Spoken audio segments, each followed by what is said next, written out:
क्या राज्य में एक बार फिर से कुर्मी आंदोलन जोर पकड़ेगा? ये सवाल इसलिए उठ रहे हैं क्योंकि 8 तारीख को सुदेश महतो और जयराम महतो एक मंच पर नजर आएंगे और कुर्मियों के इंसाफ की आवाज बुलंद करेंगे। कुर्मियों के लिए मांग करेंगे। एसटी में दर्जा की मांग कर रहे हैं कुर्मी और पुरुलिया में एक बड़ा कार्यक्रम रखा गया है। वहां पर कुर्मी आंदोलन के दौरान लाठीचार्ज उन पर हुआ था। इसे लेकर एक मंच पर दोनों महतो नेता नजर आएंगे और उसके बाद क्या एक बार फिर से कुर्मी आंदोलन रफ्तार पकड़ती हुई नजर आएगी? इस पर क्या अपडेट है? करिश्मा हमारे साथ जुड़ी हुई हैं, उनसे बातचीत करते हैं। करिश्मा, क्या जो मंच पर एक साथ 8 तारीख को पुरुलिया में इवेंट में नजर आएंगे जयराम और सुदेश, तो माना जाए कि आने वाले दिनों में एक बड़ा आंदोलन फिर से देखने को मिलेगा? जी देखिए, जाहिर तौर पर आसिया, अब इसकी शुरुआत जो है वो पुरुलिया से हो गई है, चूंकि 8 तारीख को JLKM के जो सुप्रीमो है वो जयराम महतो और इसके साथ ही आजसू के जो सुप्रीमो है सुदेश महतो, वो पुरुलिया जाएंगे, एक सभा को संबोधित करेंगे और कुर्मियों के हक और अधिकार की बात करेंगे। क्योंकि आपको पता होगा आसिया कि जब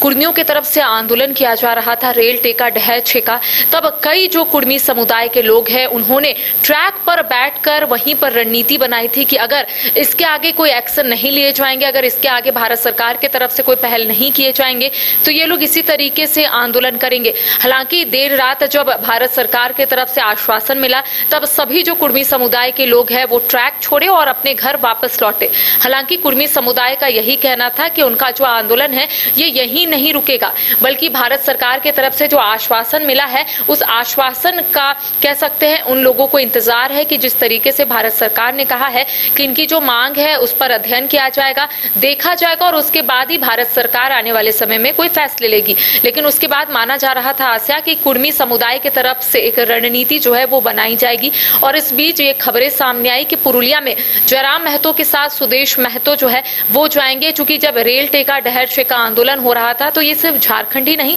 बल्कि वेस्ट बंगाल, उड़ीसा और छत्तीसगढ़ में ये आंदोलन जो है वो देखने को मिला था। तमाम जो कुर्मी समुदाय के लोग हैं वो ट्रैक पर बैठकर लगातार भारत सरकार से मांग कर रहे थे। लेकिन इस बीच पुरुलिया की एक तस्वीर आती है जहां पर पुलिस की तरफ से एक एक्शन लिया जाता है और कई जो प्रदर्शनकारी है उनके ऊपर लाठीचार्ज होती है, जिसके बाद जो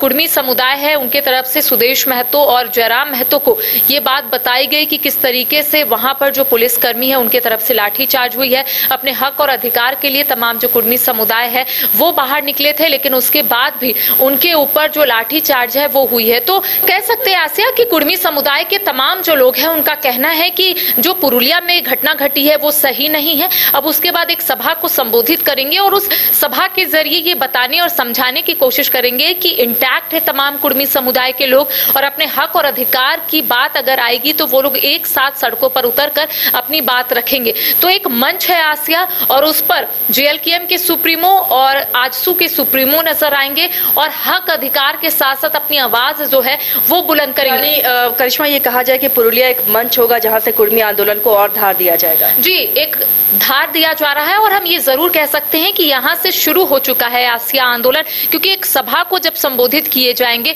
तो उसमें हर एक चीजों को बताया जाएगा, बारीकी से रखी जाएगी कि कुर्मी पहले कैसे ST में शामिल थे, आखिर उन्हें क्यों हटाया गया, पहले जैसा वो लोग क्यों नहीं शामिल हो सकते हैं और अगर शामिल होना है तो किस तरीके से अपनी बात को भारत सरकार तक पहुंचाने होंगे। तो इन तमाम चीजों को लेकर वार्ता होगी। कुर्मी समुदाय से जो JLKM के सुप्रीमो है और आजसू के सुप्रीमो है वो बातचीत करेंगे और टटोलने की कोशिश करेंगे कि आखिर वहां की जो कुर्मी समुदाय है वो क्या चाहते हैं, क्योंकि एक बड़ा आंदोलन जो है आसिया वो देखने को मिला था, सिर्फ झारखंड ही नहीं। हालांकि आपने देखा होगा कि एक बड़ा सेक्टर जो है इससे प्रभावित हुआ था, कई ट्रेनों को रोक दिया गया था, कई ऐसे लोग हैं, कई ऐसे पैसेंजर थे जिनके तरफ से बयान भी सामने आ रहे थे और उनका कहना था कि उन्हें घर जाना है, त्योहार का सीजन है, तो ऐसे में उनके तरफ से ये कहा जा रहा था कि काफी परेशानी हो रही है। हालांकि कुर्मी समुदाय की तरफ से ये कहना था कि कुर्मी समुदाय भी परेशान है, तो ऐसे में भारत सरकार तक एक आवाज जो है, एक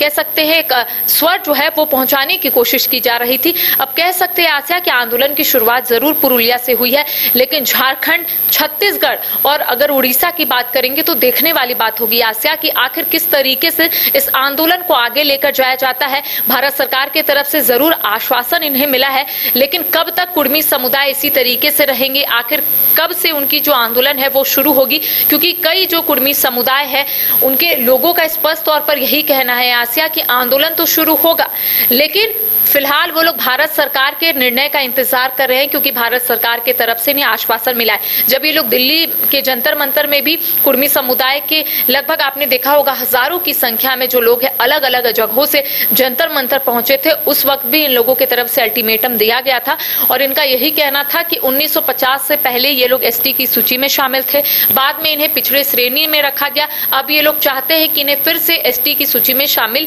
किया जाए, जिसको लेकर लगातार इनकी जो मांग है वो जारी है। अब देखने वाली बात होगी आसिया की एक और जहां कुर्मी समुदाय के तरफ से जो बैठकों का दौर है वो देखने को मिल रहा है, आखिर रणनीति क्या होती है और इसके साथ ही भारत सरकार की तरफ से क्या स्टैंड लिया जाता है, इन तमाम मुद्दों को लेकर ये देखने वाली बात होगी। चलिए तो अब नजर टिकी रहेंगी पुरुलिया में होने वाले उस सभा में जहां पर सुदेश महतो और जयराम महतो एक मंच पर नजर आएंगे और एक बार फिर से कुर्मी आंदोलन को धार देने की कोशिश होगी। इस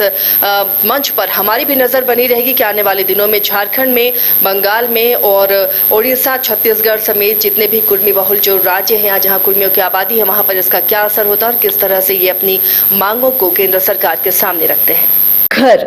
रहने का मकान भर नहीं, ये खुशियों की तिजोरी है। दरवाजे पर दस्तक देता पड़ोस,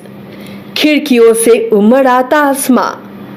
तारों में उलझी ऐसी ना जाने कितनी दास्तां। कहती हैं चले डायमंड सिटी,